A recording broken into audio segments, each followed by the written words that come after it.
You don't live inside the system lives inside you. Every paycheck you earn, every price you accept, every rule you follow without questioning. You think this is normal. That's the trick. Because the most powerful systems in history were never enforced with force. They were enforced with habit. And the one you're living under right now was designed to feel normal, while quietly narrowing your options. Here's the part that should make you uncomfortable. This system was not an accident.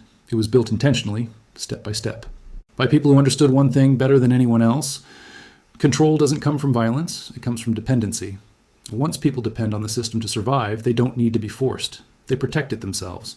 That's how you build something people can't escape, even when it stops working for them. And the blueprint for that system didn't come from governments first. It came from one man who figured it out before anyone else did. John D. Rockefeller. Most people hear his name and think oil billionaire. That's shallow. That's the surface story.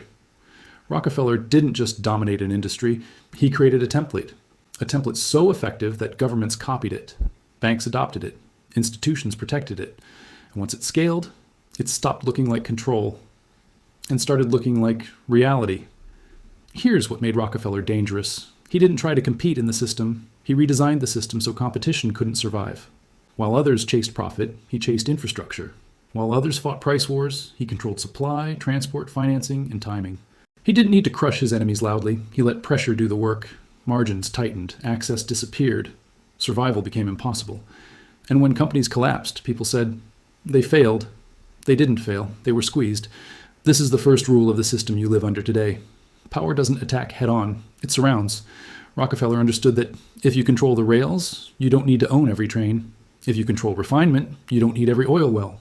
If you control distribution, you don't need the product. Sound familiar?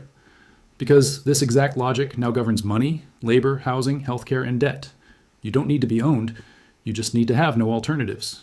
That's the real innovation. And here's where most people get it wrong. They think the system was finished when Rockefeller died. They think monopolies were broken up. They think regulations saved the public. That belief is comforting. It's also false. The structure survived. Only the branding changed. Control shifted from one name to many names, from one empire to the market, from one villain to the economy. And once control becomes abstract, people stop resisting it. They adapt. That's how the system won. Rockefeller proved that if you make life dependent on a structure, people won't ask if it's fair. They'll ask how to survive inside it. And that mindset is the real prison. Because once survival depends on compliance, freedom becomes theoretical. You don't feel trapped. You feel busy, working, paying, adjusting, accepting. That's not an accident. That's design. And this is only the beginning. Because once a system like this exists, it doesn't stay confined to oil or industry or one era. It spreads. Rockefeller didn't just build a monopoly. He proved something far more dangerous. If you control the system people rely on, you don't need their permission. At first, his power looked private. Oil fields, refineries, rail contracts. But then something critical happened. Governments noticed. Not because they were afraid, but because they were impressed. Rockefeller showed what real efficiency looked like. No chaos, no competition, no waste, just consolidation. And governments love consolidation because it's easier to manage. This is where the system crossed a line. What started as a private strategy became a public philosophy. Standardization, centralization, scale. The same logic that controlled oil began shaping education, labor, banking, and eventually money itself. Think about it. Before this era, economies were messy, local, fragmented. After it, everything moved toward uniform rules, centralized control, and predictable behavior. That wasn't accidental. That was copy-paste power. Here's the cause and effect chain no one explains clearly. Rockefeller proved monopolies stabilize systems. Stability attracts institutions. Institutions attract governments. Governments adopt the structure and call it regulation. Once that happens, the system becomes permanent because now it's not just profitable, it's necessary. This is where the illusion begins. People are told monopolies were broken, trusts were dismantled, competition was restored. But look closer. The ownership changed. The structure didn't. Instead of one giant entity, you get a few too-big-to-fail entities. Instead of private control, you get public-private alignment. Instead of coercion, you get incentives. That's an upgrade, not a defeat.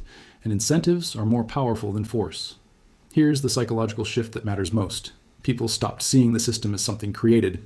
They started seeing it as something natural. Like gravity, like weather, like time. Once a system feels natural, you stop asking who benefits. You start asking how to survive inside it. This is the moment escape becomes unlikely. because now resistance feels irrational and adaptation feels responsible. Work harder, upskill, invest, comply. Not because you're lazy or stupid, but because the system rewards those behaviors just enough to keep you engaged.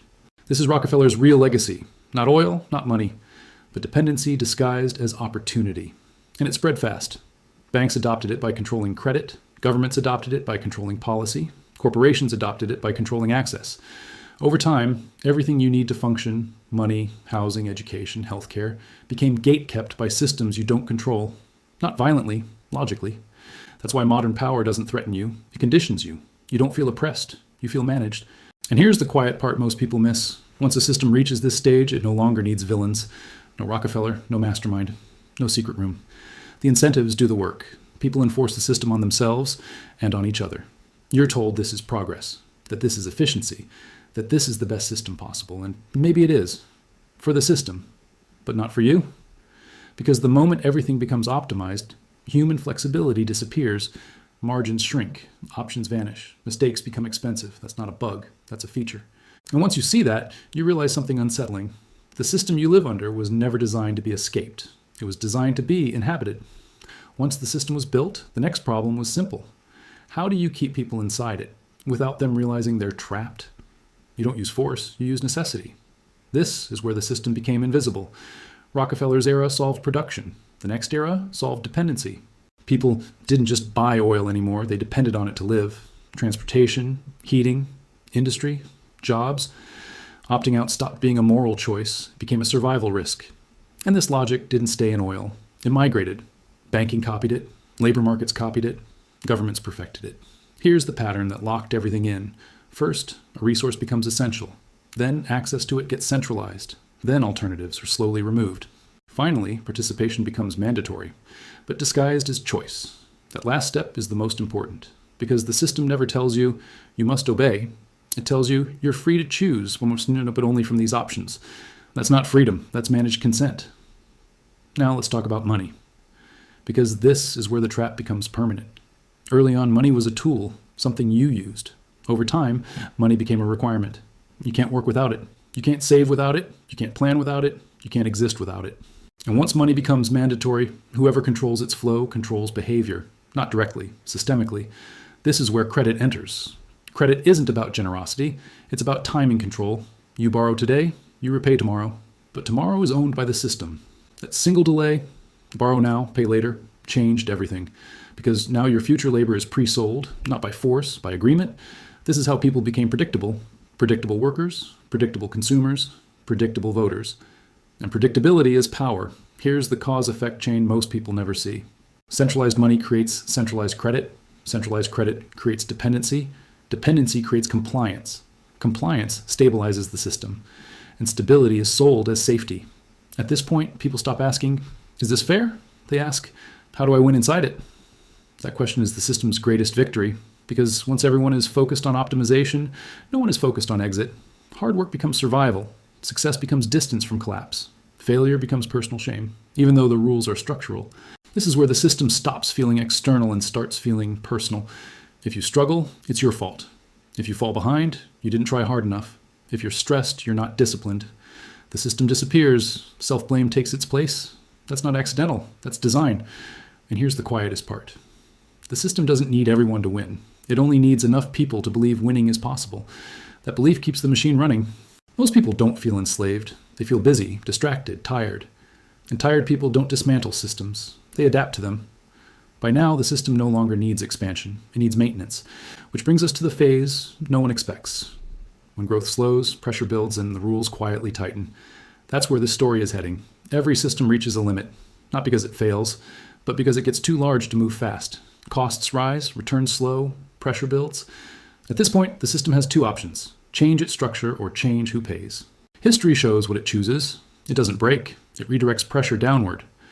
This is the phase where most people think something feels off, but nothing's wrong.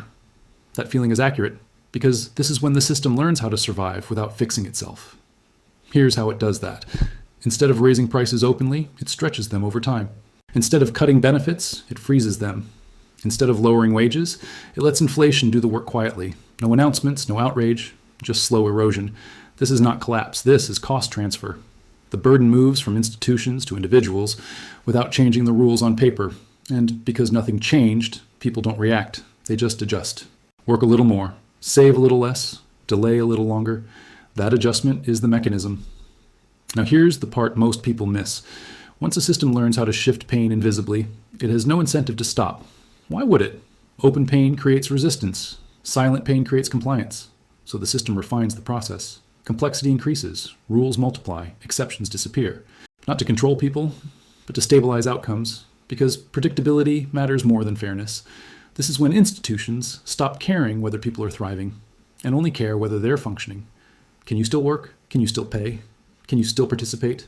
If yes, the system is healthy. Individual stress doesn't register. Only systemic failure does. That's why nothing changes until the very end. Now let's talk about responsibility, because this is where the illusion fully locks in. When pressure increases, systems don't admit design flaws. They change narratives. Struggle becomes a mindset problem. Debt becomes a discipline problem. Insecurity becomes a personal failure. Language shifts from structure to behavior. And once people accept that framing, they police themselves. They compete harder. They blame each other. They internalize pressure. The system steps back. This is the most efficient form of control. Self-regulation. No force, no enforcement, just incentives. And incentives shape behavior better than laws ever could. At this stage, people stop expecting improvement. They aim for stability. That's a massive psychological shift. Because when stability becomes the goal, risk becomes dangerous. Change becomes threatening. An exit feels impossible. This is why systems rarely collapse from rebellion. They collapse from exhaustion. By now, the system isn't expanding. It's consolidating. Power concentrates. Flexibility disappears. Margins thin. And this sets up the most dangerous moment of all, when people sense decline, but don't know where to point the blame. That confusion doesn't lead to reform. It leads to distraction, and distraction buys the system time. Once pressure becomes normal, expectations change, not officially, psychologically. People stop asking, like, why is this happening? And start asking, how do I survive this? That question alone tells you everything, because survival thinking replaces progress thinking. And systems love that. Here's what normalization actually looks like in real life. You don't expect wages to beat inflation. You don't expect savings to grow. You don't expect stability to last. You just hope nothing goes wrong. That's not pessimism, that's adaptation. And adaptation is the system's greatest ally. At this stage, nothing dramatic happens. That's the trick. Life doesn't collapse, it compresses. People downgrade quietly. Smaller homes, later marriages, fewer children, delayed goals. Not because they chose less, but because less became the new ceiling. And once ceilings lower, people stop jumping. Now here's the dangerous shift. The system reframes limitation as responsibility. If you're struggling, you're told, you should have planned better. You should have upskilled. You should have been smarter. The structure disappears from the conversation because blaming the structure invites change. Blaming the individual preserves it.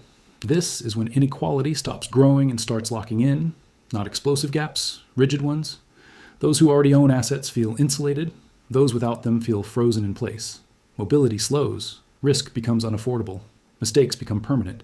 This is what getting stuck actually means. Not broke, not ruined, just unable to move forward. Now watch what institutions do during this phase. They stop promising growth. They start promising resilience. That word matters. Resilience doesn't mean better. It means tolerable. It means the system expects pressure and wants you to absorb it, and people do. They work more. They sleep less. They accept uncertainty as normal. The system doesn't need trust anymore. It needs endurance. This is also when rules tighten. Not suddenly, but steadily. More verification, more compliance, more friction around movement and money. Each change is small, each one is justified. Together, they narrow options. You can still participate, just with limits. This isn't depression, it's containment. And containment works best when people are tired. Here's the part almost no one connects. By the time people realize opportunity is shrinking, they're too invested in survival to resist. They have obligations, dependencies, responsibilities. Exit becomes expensive, so they stay, they comply, they adapt further. This is how systems persist long past their prime.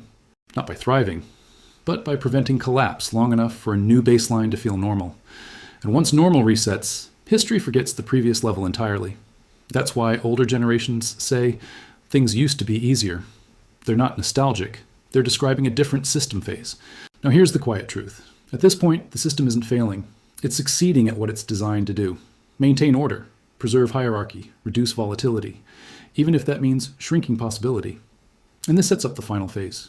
Because systems can normalize pressure, but they can't normalize loss of confidence forever. Eventually, something gives. Not all at once, not everywhere, but enough to force a transition. That's where this ends. The last phase of a system like this doesn't look like collapse. Collapse is loud.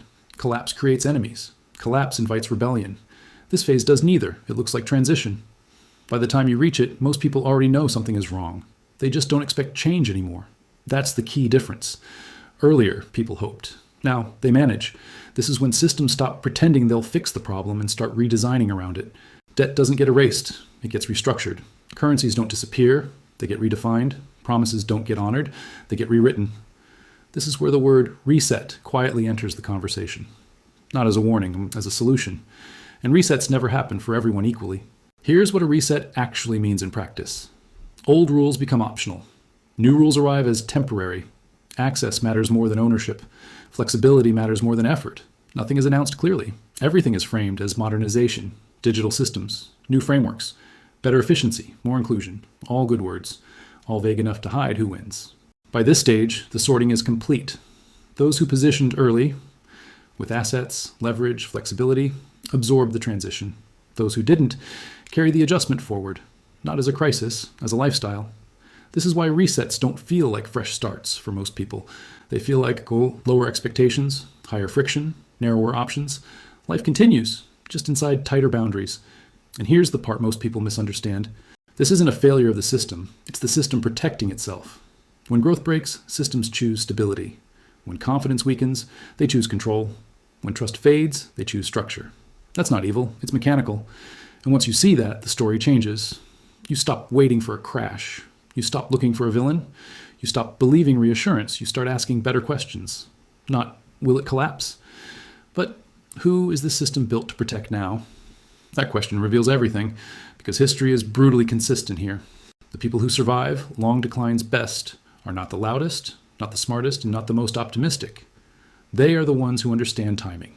They don't fight the system. They don't worship it. They don't panic. They position early. They stay flexible. They avoid being last. That's it. No hacks, no secret assets, no guarantees. Just awareness, pattern recognition, and restraint. The biggest losses don't happen during the crisis. They happen while people are waiting for proof that it's real. And by the time proof arrives, choices are already gone. If this breakdown helped you see the pattern more clearly, hit like. It tells the algorithm this kind of content matters. And subscribe if you want more calm, honest explanations of how money, power, and systems actually work. Without hype, without fear, and without noise. Because the most dangerous phase isn't collapse. It's the moment people stop paying attention.